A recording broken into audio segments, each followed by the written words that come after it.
And number 10, we have the library. This mission can be extremely repetitive, although it is very important for the story. It's very dumb how the index is right in front of you at the very beginning, and it kind of just teases you, making it no sense that you have to go through this whole labyrinth when you could have just grabbed it in the very first area if he would have just teleported you there.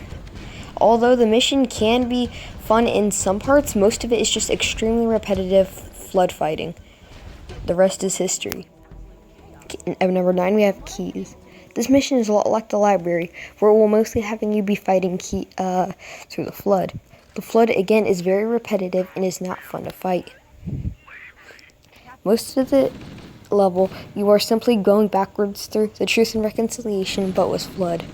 Although there are some cool outdoor sections, most of it is just going backwards. Although it is pretty scary at the end and pretty unexpected, where you punch Keys' head in to get his neural implants.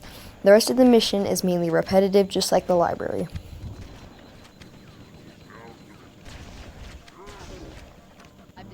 Here at number 8, we have the Truth and Reconciliation. This mission, the first outdoor area, is extremely fun and introduces you to the sniper a lot more than the last mission. I like how it also takes away the pistol, so you mainly rely on the sniper. Although the first outside area is pretty fun to fight in, after the ship area, it gets pretty repetitive, just going through copy and pasted hallways. Otherwise, if this mission, say, had a more unique level design, I would have ranked it higher on this list. Also, Legendary, Keys dies way too easily. He can't even pretend to defend himself. He is most definitely the weakest thing in the game. Weaker than a grunt, to be exact. At number 7, we have the Pillar of Autumn. This mission, although it may be more of a tutorial mission than an actual mission, is still very fun to fight through and learn the physics and sandbox elements of Halo in this very good tutorial. You have a lot of Marine help, and it introduces you to the Covenant pretty well and introduces you to the game overall pretty well. It gives you a very good vibe of this is going to be an epic sci-fi adventure set around a mysterious Halo-shaped ring world. Overall, a pretty good mission, although it can get pretty repetitive at times, just going through the same spots.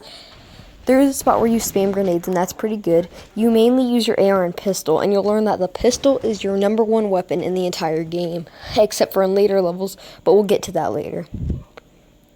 Overall, the Pillar of Autumn is an extremely good tutorial, and not too shabby. You will only be fighting elites and grunts, no jackals until mission 2.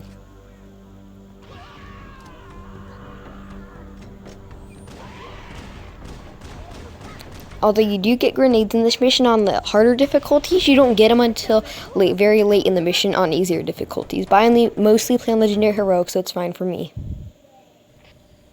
And number 6, we have Assault on the Control Room. Assault on the Control Room is a very good mission where you go through open areas.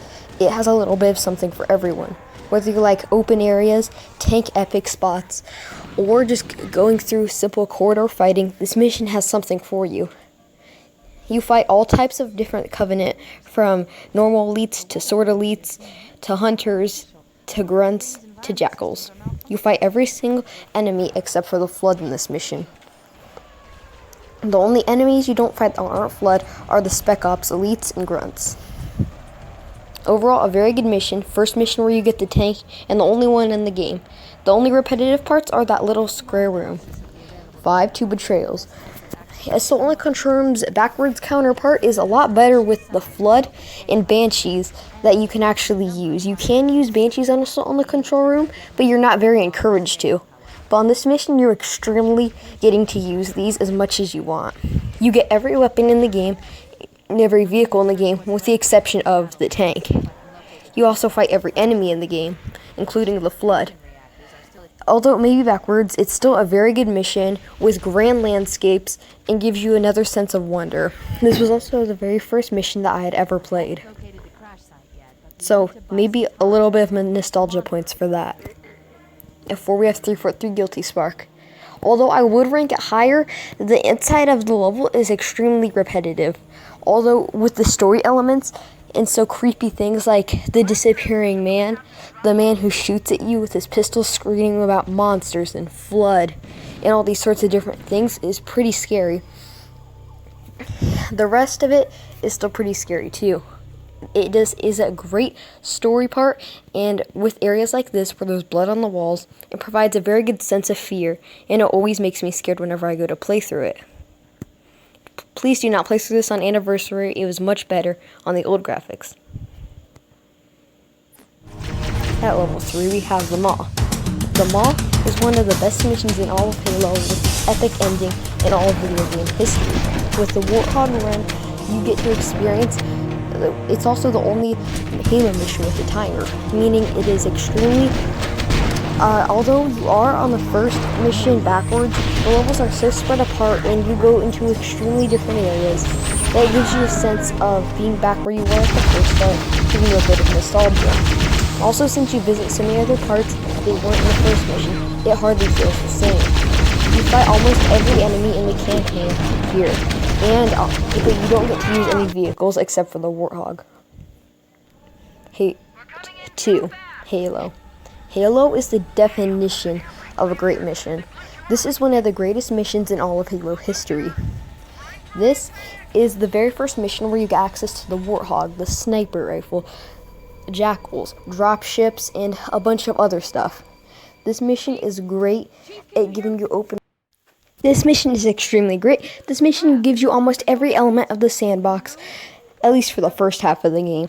It gives you pretty much all of the UNSC weapons, with the exception of a couple, and it lets you play through a huge canyon that you get to get the Marines in whatever order you want. This mission is very good on old graphics and Anniversary. My only complaints are on Anniversary, it looks a little too earthy. Although it is well deserving of the number 2 spot because it's fun saving Marines, fighting Covenant, getting introduced to vehicle sections when many games at the time didn't really have any. And number 1, we have the Silent Cartographer. The Silent Cartographer is the definition of a great mission.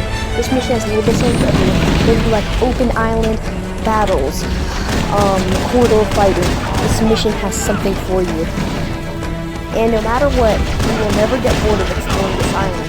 This really is one of Halo's best missions. When I think of Halo, I think of the Silent Cartographer. Anyway guys, thank you so much for watching today's video. If you did enjoy, please like and subscribe. I post daily Halo and gaming content. Thank you guys so much for watching. Bye.